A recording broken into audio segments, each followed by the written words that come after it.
Yesu ashimwe, igitondo cyiza, Imana yacu ihabwa icyubahiro, Imana ni nziza. Papa tugusize hejuru, tugushimiye ubuntu bwo kubyuka amahoro, ubuntu bwo kubaho, tugushimiye ineza yawe, tugushimiye kutwitayeho, uraturinda dusinziriye, uraturinda tubyuka, uduhaye ubuntu bw'undi munsi, n'imbabazi zawe n'ineza itagereranywa, turabigushimiye. Nyemerera uganze uyu munsi, ntaba ari twe ahubwo izina ryawe rishyirwe hejuru. Uyu munsi ugendane natwe, uyu munsi uvugane natwe, uyu munsi ihumure ryawe, uyu munsi imbaraga zawe, uyu munsi gukora kwawe, uyu munsi kuganza kuba kwawe mwami. Ufate kontrole y'umunsi uduhaye mwami, tuwushyize mu biganza byawe, kandi amashimwe yawe agumye abe mu mitima yacu. Indirimbo z'amashimwe zigumye zigendane natwe, buri wese ahazabare mu mirimo yacu ya buri munsi. Tugumye tukumve mwami, twumve ineza watugiriye, tushime ubuntu no gukora kwawe mwami. Urakoze papa, singizwa ni wowe mwami, shimwa ni wowe mutabazi, shimwa ni wowe mukiza. Izina ryawe rirushaho kwamamara, izina ryawe rishyirwe hejuru, kandi amashimwe yacu akubera umubavu guhumurira muri iki gitondo, none n'ibihe bidashira. Amen, amen.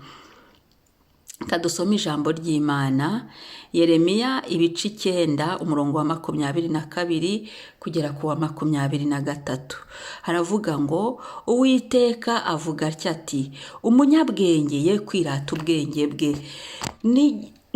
n'intwari ye kwirata ubutwari bwayo, umutunzi ye kwirata ubutunzi bwe, ahubwo uwirata yirata ibi yuko asobanukiwe, akamenya yuko ari njye Uwiteka ugirira imbabazi no kutabera no gukiranuka mu isi, kuko ibyo ari byo nishimira, ni ko Uwiteka avuga. Amen, amen. Ndakunda iyo handitseho ngo ni ko Uwiteka avuga. Ni ukuvuga ngo ni byiza cyane, biba binejeje ngo ni ko Uwiteka avuga. Amen. Ngo umunyabwenge ye kwirata ubwenge bwe. Iki gitondo kuba twabyutse si ubwenge bwacu, uyu munsi kuba tukiriho si ubwenge bwacu. Ntago ari uko tuzi gufata ikirere, ntago ari uko tuzi kureba iby'ibirere cyangwa se kubara iby'iminsi n'ibihe. Oya, ntago ari uko habayeho ubuhanga bwacu ngo turyame tubyuke amahoro. Oya, ntago ari uko hari icyo twakoze, ahubwo ni Imana yabishatse, n'ubuntu yatugiriye.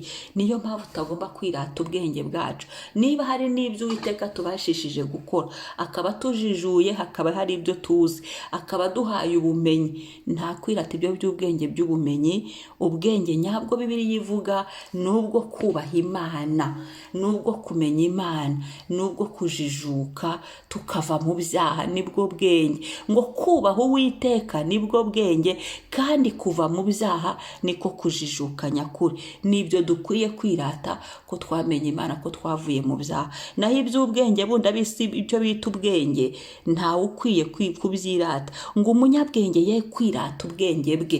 Data arabitubujije ngo ntitukirate ubwenge bwacu, ngo ntimukirate ubwenge bwanyu. Oya, erega na byose niwe uba wabitubashishije, niwe utanga ubwenge, niwe utanga kumenya, niwe utanga kujijuka. Rimwe na rimwe ugasanga umuntu ari kubyiratana kandi atari ibyo, atari nabyo, atari nawe wabyihaye. Birababaje. Rero Data ntago ashaka ko tubwiratana ubwo bwenge, ahubwo arashaka ko umuntu uvuga ngo hari icyazi, n'usobanukiwe akamenya Uwiteka ko ari we Mana, nibwo bwenge nyakuri. Haleluya, haleluya. Icyo turakimenye. Ngo n'intwari ye kwirata ubutwari bwayo. Intwari zibaho, zakoze ibikomeye, zakoze ibintu bitangaje, ibintu bakoreshejwe ibintu bikomeye. Ntago ibyo Uwiteka ashaka ko ari byo umuntu yirata. Oya, kuba umuntu ari intwari cyangwa se intwarikazi, ntago ibyo ntacyo binejejeho Imana, ntago tugomba kubyirata, yabibujije. ngo ahubwo uwirata yirata ibi yuko asobanukiwe akamenya Uwiteka agira imbabazi. Icyo kwirata twacyumvishije. Ubwenge ntacyo bimaze, ubutwari ntabyo Uwiteka yabitubujije. Icyo ashaka ko twirata ni uko twirata tukavuga ngo tuzi Imana, namenye Kristo, namenye ijambo ry'Imana, namenye imbaraga z'Imana ko arizo zikora. Ibyo akaba ari byo duhamiriza abandi, tukabivuga mu iteraniro tubabwira ngo dore icyo imbaraga z'Imana zamariye, dore kumenya Yesu aho byamvanye n'aho bingejeje, dore kuva mu byaha inyungu nungutse nizi kuba naravuye mu byaha, kuba narakiriye Yesu, dore aho yansanze, dore aho yamvanye, ibyo yankoreye, dore n'aho angejeje. Akaba ari byo twirata, akaba ari byo tuvuga, akaba ari byo duhamya. Nibyo uko twasobanukiwe ko Uwiteka agira imbabazi no kutabera, nibyo ashaka ko twirata gusa. Naho iby'ubutwari ni zero, yabihakanye. Ngo umutunzi ye kwirata ubutunzi bwe. Ubutunzi burashira, n'ubundi n'Uwiteka byose ubitanga. Ngo umutunzi ye kwirata ubutunzi bwe. Ibyo waba utunze byose, waba utunze mu mwuka, uzi bumenyi, ufite impano, ufite ibiki, waba utunze mu mubiri, ufite rwose ibintu, amashyo, amafaranga, iki, ibyo byose Uwiteka yavuze ngo oya, ntago dukwiye kubyiratana. Ubwo butunzi ntago dukwiye kubwiratana, ahubwo yavuze ngo ahubwo uwirata yirata ibi yuko asobanukiwe. Icya mbere, kwirata ko dusobanukiwe. Icya kabiri, kwirata akamenya yuko Uwiteka, nuvuga ngo uwirata yirate ko asobanukiwe Uwiteka, yirate ko asobanukiwe Imana, imbabazi Imana itugirira, kutabera kw'Imana kabizi, gukiranuka kw'Imana mu isi, ko ibyo ngibyo abisobanukiwe kandi ko yabimenye. Niki cyo kwirata. Haleluya.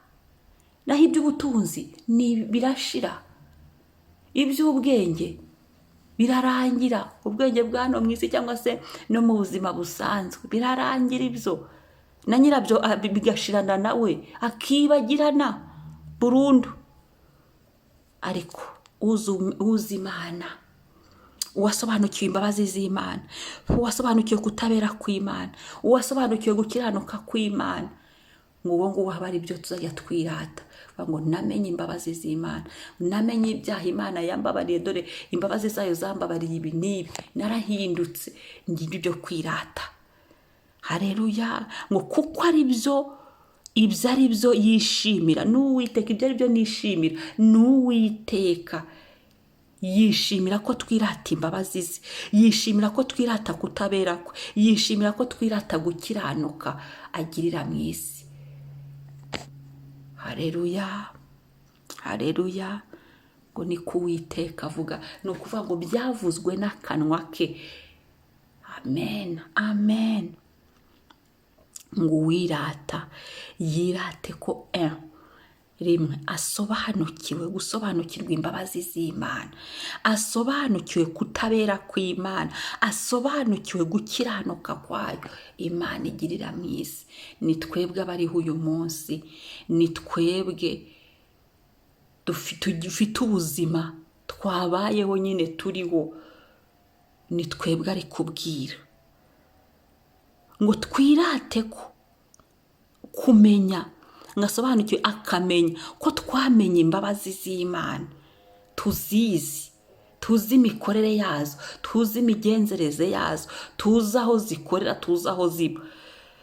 Cyangwa se twirate ko twamenye kutabera kw'Imana, uko bigenda, uko Uwiteka abidusukaho, abiduhundagazaho, cyangwa se no gukiranuka kwayo. Haleluya. Ibyo aba ari byo twirata ko twabimenye, tukabihugukira, tukanabisobanukirwa. Iki kintu, gusobanukirwa ikintu, ni ikintu gikomeye. Iki cyo kwirata cy'uyu munsi. Ngicyo cyo kwirata cy'iki gitondo, ngicyo cyo kwirata mu buzima bwacu, n'ibyo byo kwirata ngo ibiki ngo ubwenge, ngo ubuhanga, ngo oya, ibyo ntago biri gukora imbere ya data wa twese. Ibyo ntago biri gukora. Amafaranga, kwirata amafaranga, reka, ibyo ntago biri gukora. Hari gukora kumenya imbabazi z'Imana, hari gukora kwirata ibyo twakwiratana tukirya rwose tukabihagararamo. Haleluya! Nuko tumenya ko imbabazi z'Imana ziri mu isi, data zikorera mu isi, tukabihamya. Nuko tumenya ko Uwiteka ari we utabera, niwe mucamanza w'ukuri, niwe urenganura, niwe kutabera kuzima, niwe gukiranuka kwacu, niwe gukiranuka. Natwe niyo mpamvu tugenda dukiranuka, tukabisobanukirwa ngo akorera mu isi, ngo kuko ibyo ari byo yishimira. Ibyo twirata ni ibingibi bitatu yavuze: imbabazi, kutabera no gukiranuka. Nugenda mu muhanda ujye ufata mu mufuko uvuga ngo Mana, imbabazi zawe niba uzizi warazisobanukiwe, ko hari igihe ushaka no kubivuga utarazimenya, ntacyo bimaze, ahubwo icyo gihe ujye gushaka kumenya no kubisobanukirwa. Niba utabizi ujye gushaka kumenya ati Mana, narinje kumenya iby'imbabazi zawe, narinje kugira ngo menye ibyo gukiranuka kwawe, narinje kugira ngo menye ibyo kutabera kwawe. Hanyuma wabimenya ukabyirata. Umuntu yabimenya akabyiyemerana, sasa ibyo Uwiteka byazabyishimira, ibyo Uwiteka aho azagushyigikira, ariko ibindi ni zero. Ibindi wapi, ntaho byatugeza. Kuko ibi twirata, ibi umuntu yirata imbabazi z'Imana, imbabazi Imana yatugiriye, imbabazi Imana ihora iduhundagazaho, ni ukuvuga ngo uri muri kote y'icyo Imana ishaka, uri mu ruhande y'aho Imana iganisha, y'icyerekezo Imana irimo. Icyo gihe nta kibazo, icyo gihe uri mu mugambi we, mu kutabera kwe. Umuntu akaba yarabimenye, yarabisobanukiwe, yarabijijukiwe. Ni ubuntu no gukiranuka, ibintu bitatu: imbabazi, kutabera, gukiranuka. Ubyirate uyu munsi, wirate imbabazi z'Imana uyihe icyubahiro, wirate gukiranuka kwe, guca imanza zitabera kwe, ukuntu aburanira abapfakazi, ukuntu aburanira imfubyi, ukuntu ari umunyabuntu, ukuntu yera akiranuka, ukuntu yera ari umunyakuri, ukuntu yera akora ibintu mu kwera kwe. Byose tubyirate kandi tubimushimire, kuko Uwiteka ari byo yishimira, nawe ari bunezerwe, ari mu ijuru rye ryera. Icyubahiro kibi cy'Imana yacu. Basoza bavuga ngo ni ko Uwiteka avuga. Ni amagambo data yivugiye. Haleluya! Turagushimiye Mwami, turagushimiye ubu buntu bw'iki gitondo. Utubujije ibyo tutagomba kwirata, iby'ubwenge, iby'ubuhanga, ibyo ntitugomba kubyirata, turabitubujije. Iby'ubutunzi, oya, iby'ubutwari n'imbaraga, ibyo reka, oya. Ahubwo twirate ko twakumenye, twamenye imbabazi zawe, twajijutse mu buntu bwawe, twamenye kutabera kwawe, twamenye gukiranuka kwawe, kuko ibyo ari byo bikunezeza. Yesu, ndagusabye ngo amatwi yacu ajijuke uyu munsi, tumenye ibyo kwirata ibyo ari byo. Ndagusabye ngo abiratanaga ibindi bitari ibingi uvuga, ubagirire imbabazi, imbabazi zawe zigaruke, abantu babashe kwihana, bihana ubwibone, aho bibonye ibyo wabahaye, ubutunzi wabahaye, aho abantu bagiye bagira ubwirasi butari ibyo uvuga, babyihane, bahinduke. Abantu bagiye bibona kubera imigisha wabahaye, kubera ibyo wabatungishije, ibyo byose bamenye uyu munsi ko ibyo ari ubusa, ahubwo ibyo kwirata bagomba kwiratamo, bagomba kwiratana ni ibi, ni imbabazi zawe, kutabera no gukiranuka. Abari byo uhereye uyu munsi bafata, abari byo uhereye uyu munsi birata, abari byo uhereye uyu munsi bamenya, abari byo uyu munsi bahugukira, mu izina rya Yesu. Ndagushimiye Mana, ijambo ryawe ni ukuri, kandi hari icyo ushaka gusukura muri twe. Hari ubwibone ushaka kurandura muri twe, hari ubujiji n'ubupfapfa n'ubugoryi ushaka gukuramo mu byo abantu biratanaga bitari byo by'ubupfapfa, ahubwo uduhaye iby'ubwenge bizima tugomba kugendana. Ni ukwibuka imbabazi watugiriye uduha Yesu, ni ukwibuka guca imanza kwawe kutabera, ngo icyaha cyaradufataga ariko utugirira imbabazi muri Yesu Kristo. gukiranuka kwawe, uri Imana yanga icyaha, tukabimenya, bityo natwe bigatuma dutinya ibyaha, bigatuma tugendera mu gukiranuka, mu kwera, mu gutungana kw'iki ijambo ryawe rivuga. Urakoze papa, ndagushimiye kubw'uyu munsi, ndagushimiye kubw'iri jambo ryawe ridusukura, ritweza, riduhumura, ridutunganya, ridusubiza ku murongo, mu mwanya tugomba kubamo, aho tureba ukatwishimira. Urakoze mwami, none n'ibihe bidashira. Amen, amen. Shalom, shalom. Umunsi mwiza, mwari kumwe na Mama Ebenezer. Wibuke gusangiza n'abandi iyi video.